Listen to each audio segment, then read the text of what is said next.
করে আজকে একজন রোগী সুস্থ হয়েছেন। আমরা আপনাদেরকে পরিচয় করেছি। আপনারা দেখেন ওনার এখানে এই যে কাঁটাটা ছিল এখানে অপারেশন হয়েছে, এরপরে এখানে অপারেশন হয়েছে। ওই রোগী মোটামুটি আল্লাহর রসের সময় আমি এই যে ধরছি উনি কোনো ব্যথা ট্যাথা পাচ্ছেন না।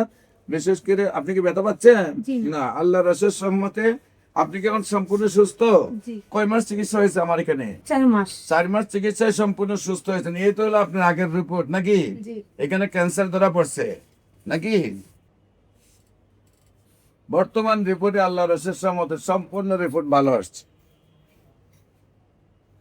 আল্লাহর রসের সহমতে আপনার শারীরিক কোনো সমস্যা নাই। আপনি আমার আগে কোথায় কোথায় চিকিৎসা করেছেন? আপনার আগে আমি আর কোথাও যাওয়া হয় নাই। আমাকে ইমো থেরাপি দিতে বলছিল, আমি সেখানে যাইনি। যেন আমার ছোট একটা বাচ্চা আছে, তারা আমাকে বলছিল আমার বাচ্চা থেকে 1 মাস দূরে থাকতে হইব। আমি এই ভয়ে আমি ইমো দিতে যাইনি। আমি মোবাইলের সন্ধান আপনার এই আপনার কেমোথেরাপি দিতে বলছিল কোন হাসপাতালে? এটা বলছিল গ্যাস্ট্রো লিভারে। তারপরে আপনারা দেন নাই, চলে আসছেন আমার কাছে। জি। এখন আপনি সম্পূর্ণ সুস্থ? জি স্যার, এখন আমি সুস্থ স্যার। আমি আগে আপনার এখানে যখন আসছিলাম তখন আমি অনেক অসুস্থ ছিলাম। আমাকে বিজন দূরে নিয়ে আসছিল, এমনকি আমি শুলে কোনো শক্তি পেয়েছিলাম না, কোনো খাবার খাইতে পারি না। খাবার খাইতে গেলে মুখ দা খাইছি, নাক দা বাড়িয়েছি। এমনকি ওষুধটাও দুটি মুখ দা খাইছি স্যার, নাক দিয়ে বাড়িয়েছি। এখন আল্লাহ দিলে আমি অনেক সুস্থ স্যার। আপনার খাবার মুখিতে ঢুকাইলে নাক দিয়ে নাকিতে বেরিয়েছে। বের হয়ে গেছে। আমাদের ওষুধও খাইতে গেলে মুখিতে ঢুকাইছেন, নাকিতে বের হয়েছে। এই আপনাকে দুইজনে ধৈর্য ধৈর্য নিয়ে আসছে। জি। এই অবস্থায় আপনার চিকিৎসা হয়েছে, আল্লাহর রহমতে আপনি সুস্থ হয়েছেন। জি, স্যার। আপনি আল্লাহর কাছে শুকরিয়া আদায় করেন নাই? আমি আল্লাহর কাছে সম্মানিত দেশবাসী, আপনাদেরকে বলবো আপনারা দোয়া করবেন উনি যেন আপনাদের দোয়া আজীবন সুন্দরভাবে সুস্থ হয়ে থাকেন। আপনার নাম কি? আমেনা। আমেনা। আপনার স্বামীর নাম? আশরাফুজ্জামান। আশরাফুজ্জামান। গ্রাম? আমার আমার নিজের বাড়ি হয়েছে বিক্রমপুর। আর আপনার স্বামীর বাড়ি? স্বামীর বাড়ি রংপুর। রংপুর। গ্রামের নাম কি? গঙ্গাচড়া। গঙ্গাচড়া। থানা? গঙ্গাচড়ায় পড়ে থানা।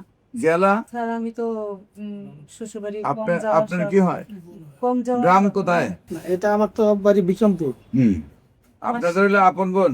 জি, আমার আপন বোন। যেখানে বিয়া দিয়েছেন এই জেলার নাম কি? ওই আমার শ্বশুর বাড়ি যাওয়া হয় না আমার। আচ্ছা, কম যাওয়া এখন কি উনি আপনাদের নিয়ে থাকেন? হ্যাঁ, আমাদের গ্রামের বাড়িতে থাকেন? না, ঢাকা উত্তর থাকে। ও আপনার ঢাকা উত্তরখান থাকেন। বিশেষ করে ঠিকানাটা আমরা ওই জন্যই বলি যে মানুষ যাতে আপনাদেরকে গিয়ে দেখতে পারে। ঠিক আছে? এখন বর্তমান স্থান ঢাকা উত্তর। ঢাকা উত্তরখান থাকেন আপনারা ঢাকা বর্তমানে। উত্তরখান পুলিশের মাঝের পাশে। সম্মানিত দেশবাসী, বিশেষ করে আমরা যে সকল রোগী সুস্থ হয় তাদের নাম ঠিকানা সম্পূর্ণ আমরা প্রকাশ করি, কিন্তু উনি হলেন উত্তরখান থাকেন এবং গ্রামের বাড়িতে বহুদিন যে না যোগাযোগ থাকাতে ওনার স্বামীর বাড়ি গ্রামের নামটা বলতে পারছেন। যে কোনো প্রয়োজনে স্ক্রিনে দেওয়া নম্বরে যোগাযোগ করার জন্য আহ্বান জানিয়ে শেষ করছি। সবাইকে ধন্যবাদ। আসসালামু আলাইকুম ওয়া রাহমাতুল্লাহি ওয়া বারাকাতুহু।